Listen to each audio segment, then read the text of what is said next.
Hello students, आप सभी का स्वागत है मेरे YouTube channel the maths army पर। और आज की वीडियो में हम हमारी क्लास 8 मैथ्स की एक्सरसाइज 9.3 का हमारे पास जो क्वेश्चन नंबर सेकंड है उसको आज की वीडियो में हम सॉल्व करने वाले हैं। तो हमारे पास प्रश्नावली 9.3 है। उसका दूसरा प्रश्न क्या है कि बेलन ए का व्यास 7 सेंटीमीटर और ऊंचाई 14 सेंटीमीटर है। जैसे कि हमारे पास ये बेलन है, इसको हम ए मान लेते हैं। इसका व्यास कितना है? 7 सेंटीमीटर है, ठीक है, और ऊंचाई इसकी है 14 सेंटीमीटर। और हमें क्या दे रखा है? बेलन बी का व्यास 14 सेंटीमीटर और ऊंचाई 7 सेंटीमीटर। इसका व्यास 14 सेंटीमीटर और ऊंचाई 7 सेंटीमीटर। इसे हम मान लेते हैं बेलन ये क्या है? बी है, ठीक है। और हमें क्या दिया गया है? हमसे ये पूछा गया है कि परिकलन किए बिना क्या आप बता सकते हैं कि इन दोनों में से किसका आयतन अधिक है। मतलब कि इनका आयतन निकालने बिना ही क्या हम बता सकते हैं कि इनकी मतलब कि किसका आयतन अधिक है। आयतन निकाले बिना ही हमें ये बताना है कि किसका आयतन अधिक है कि नहीं। क्या हम ये बता सकते हैं कि नहीं? पहले तो हमें ये बताना है। और हमें क्या बताना है कि दोनों बेलनों का आयतन ज्ञात करते हुए इसका सत्यापन कीजिए। और फिर हमें इस बात का सत्यापन भी कर देना है, इसका आयतन निकाल के इन दोनों का। और हमसे क्या पूछा गया है कि जांच कीजिए कि क्या अधिक आयतन वाले बेलन का परिशीय क्षेत्रफल भी क्या अधिक होगा। तो वो हमें यहाँ पे निकालना है। तो पहले हमें यहाँ पे इसका आयतन पूछा गया है, तो आपको पता होना चाहिए कि बेलन का आयतन क्या होता है। तो हमें पता है कि बेलन का आयतन क्या होता है। तो बेलन का आयतन हमारे पास होता है पाई आर की स्क्वायर एच, पाई आर की स्क्वायर मल्टीप्लाई में एच। पाई आर की स्क्वायर यहाँ पे क्या होता है? पाई आर की स्क्वायर यहाँ पे होता है आधार का क्षेत्रफल मल्टीप्लाई में ऊंचाई। एच यहाँ पे क्या है? ऊंचाई है। आधार का क्षेत्रफल मल्टीप्लाई में ऊंचाई, ऐसे भी हम इसको लिख सकते हैं बेलन के आयतन को, ठीक है। तो ये हमारे पास होता है यहाँ पे बेलन का आयतन। तो हमें ये बताना है कि किसका आयतन अधिक है।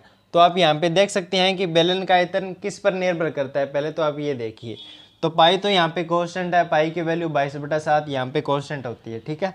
हमारे पास यहाँ पे आर और एच का मान बदलता है, हमें इससे मतलब है। तो यहाँ पे एक तो आर है और एक एच है, मतलब कि बेलन का आयतन एक तो बेलन की त्रिज्या पर और एक बेलन की ऊंचाई पर निर्भर करता है, ठीक है। इतना आपको क्लियर है। अब हम आगे देखते हैं। तो ज़्यादा किस पर निर्भर करता है?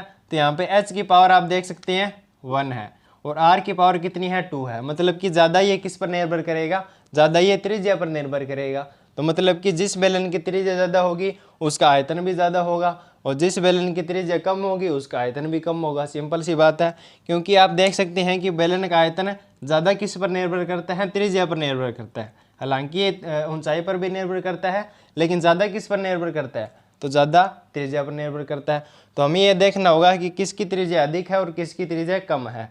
तो देखिए हमें क्या दे रखा है? हमें व्यास दे रखा है। जैसे कि बेलन ए का व्यास कितना है? 7 सेंटीमीटर है। तो इसकी त्रिज्या कितनी आ जाएगी? तो इसकी त्रिज्या हमारे पास यहाँ पे आ जाएगी, व्यास की आधी 7/2 मतलब कि 3.5, ठीक है। और इसकी त्रिज्या कितनी आ जाएगी? इसकी त्रिज्या व्यास की आधी मतलब कि 7 सेंटीमीटर, क्योंकि व्यास कितना है? 14 सेंटीमीटर है। तो इसकी त्रिज्या कितनी हो जाएगी? व्यास की आधी मतलब कि 7 सेंटीमीटर।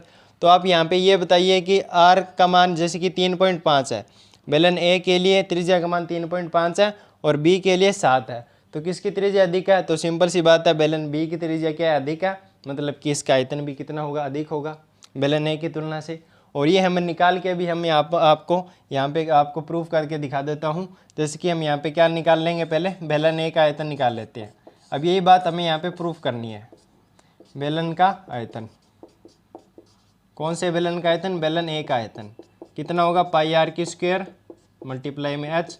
पाई का मान 22/7। बेलन ए के लिए त्रिज्या का मान कितना है? 3.5। तो 3.5 मल्टीप्लाई में 3.5, क्योंकि आर की यहाँ पे स्क्वायर है और इसकी ऊंचाई कितनी है? 14 सेंटीमीटर है, ठीक है।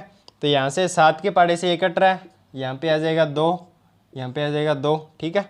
अब इन सभी का मल्टीप्लाई कर देते हैं। तो 22 का पहले 2 से कर देते हैं, 44 मल्टीप्लाई में 3.5 मल्टीप्लाई में 3.5। अब इनका मल्टीप्लाई कर देते हैं, ठीक है। तो 35 का हमें पहले करना है 35 से, तो वो कितना आएगा?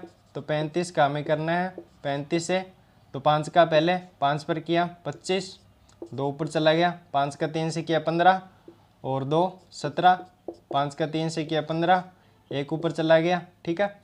और 3 का 3 से किया 9 और 1 10। तो यहाँ पे आ जाएगा 5 यहाँ पे आ जाएगा 2, यहाँ पे आ जाएगा 2, यहाँ पे आ जाएगा 1, 1225, 1225 और 1 और 2, दो संख्या के बाद यहाँ पे पॉइंट लगा देना है। अब इनका मल्टीप्लाई करेंगे तो इस बेलन का आयतन आ जाएगा। तो अब हम 12.25 का 44 से मल्टीप्लाई करने जा रहे हैं, तो एक बार पॉइंट हम यहाँ पे छोड़ देते हैं, पॉइंट को हम लास्ट में लगा देंगे। तो अब इनका मल्टीप्लाई करते हैं, 5 का 4 से किया 20, 2 ऊपर चला गया, ठीक है। 4 का 2 से किया 8 और 2 10, 1 ऊपर चला गया। 4 का 2 से किया 8 और 1 9, 4 एकम 4, ठीक है। उसी प्रकार से 0 0 9 4 यहाँ पे आ जाएगा, 0 0 9 यहाँ पे आ जाएगा 13, यहाँ पे आ जाएगा 5।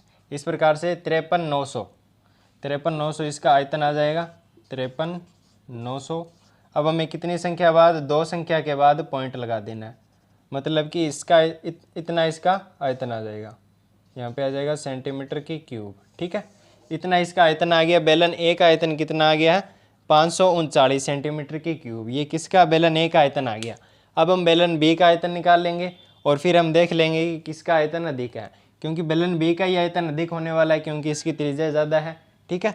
तो वो हम यहाँ पे प्रूफ करने जा रहे हैं। तो हमने बेलन ए का तो आयतन यहाँ पे निकाल लिया, अब हम बेलन बी का आयतन निकाल लेते हैं। तो इसका आयतन कितना है, 539 सेंटीमीटर की क्यूब, ये इसका आयतन आ गया, ठीक है। अब हम बढ़ते हैं बेलन बी की ओर। तो मैं इसको यहाँ पे एक बार के लिए रफ कर रहा हूँ। अब हम निकाल लेंगे बेलन बी का आयतन, ठीक है। तो पाई की वैल्यू तो 22/7 ही रहने वाली है।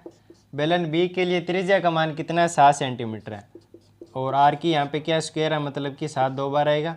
एच यहाँ पे कितना है बेलन है बी के लिए, वो है 7, ठीक है।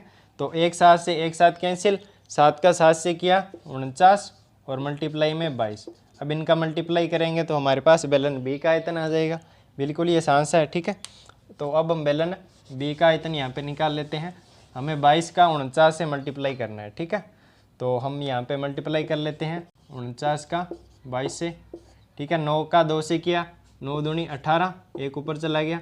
4 का 2 से किया 8 और 1 9, ठीक है। यहाँ पे आ जाएगा 8 और 9, 8 यहाँ पे आ गया, 8 दूनी 16 और 1 17, यहाँ पे आ जाएगा 10, 10.78 इसका आयतन आ गया बेलन बी का, 10.78 सेंटीमीटर की क्यूब, ठीक है। ये हमारे पास बेलन बी का आयतन आया 10.78 सेंटीमीटर की क्यूब।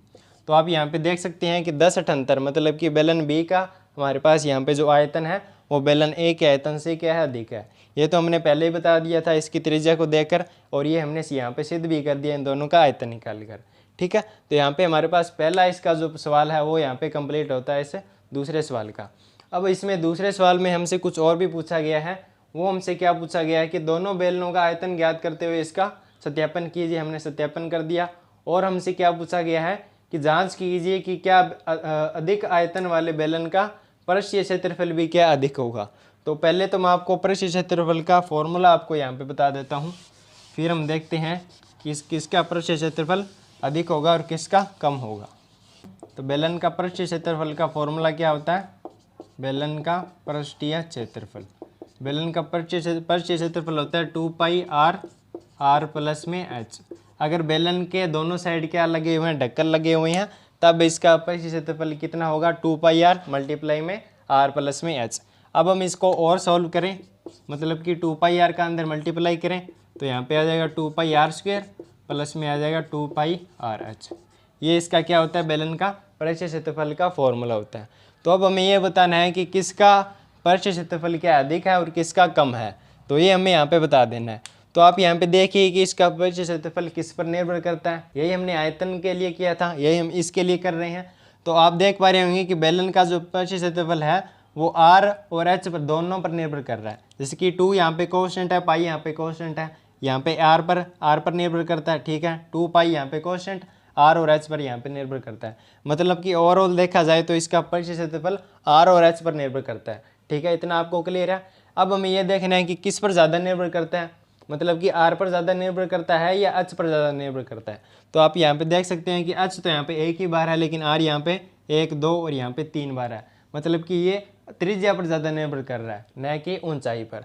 तो मतलब कि जिसकी त्रिज्या अधिक होगी उसका पृष्ठीय क्षेत्रफल भी क्या होगा, अधिक होगा आयतन की तरह, और जिसकी त्रिज्या कम होगी उसका क्षेत्रफल भी क्या होगा, कम होगा। मतलब कि यहाँ पे बेलन बी का जो पृष्ठीय क्षेत्रफल है वो यहाँ पे अधिक होना चाहिए।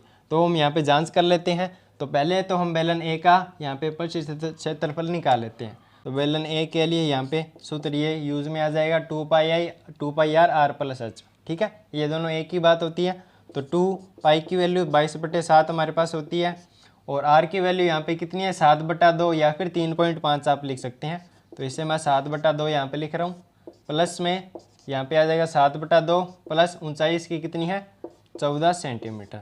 ठीक है, अब इसको हल करेंगे तो हमारे पास इसका क्षेत्रफल आ जाएगा। तो 7 से तो 7 ये कैंसिल, 2 से ये 2 कैंसिल, तो बाहर हमारे पास बच गया 22 और इनका यहाँ पे एलसीएम लेंगे तो यहाँ पे आ जाएगा 2, यहाँ पे आ जाएगा 7 और 14 दूने 28। ये एलसीएम लेके इसको हल कर दिया। आगे इसको सॉल्व करते हैं तो यहाँ पे तो आ जाएगा 22 मल्टीप्लाई में और यहाँ पे 7 और 28 हमारे पास कितने हो जाएंगे, 7 और 28 हमारे पास यहाँ पे हो जाएंगे 35। ठीक है, और ये नीचे 2 है, इसका पहले इसमें से काट देते हैं। ठीक है, ये 2 के पाड़े से कट जाएगा तो यहाँ पे हम डायरेक्टली क्या लिख देते हैं 11 लिख देते हैं। अब इनका मल्टीप्लाई करेंगे तो हमारे पास इसका क्षेत्रफल आ जाएगा। तो अब हम 11 को 35 से यहाँ पे मल्टीप्लाई कर देते हैं, 35 मल्टीप्लाई में 11।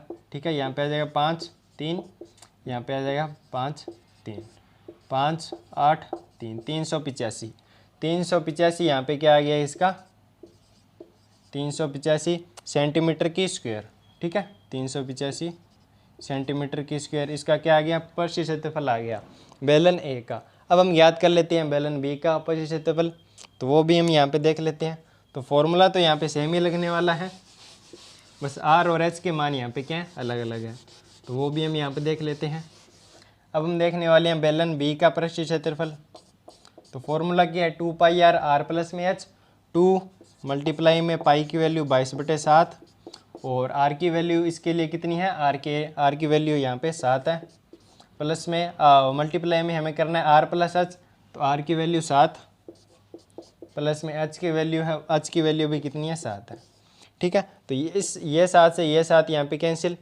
ठीक है, अब इसको आगे देखते हैं तो यहाँ पे बच गया 2 मल्टीप्लाई में 22, 2 मल्टीप्लाई में 22 और ये 7 और 7 कितने हो जाएंगे 14 हो जाएंगे। ठीक है, अब इनका मल्टीप्लाई कर लेते हैं, 22 का 2 से करेंगे 44 मल्टीप्लाई में 14।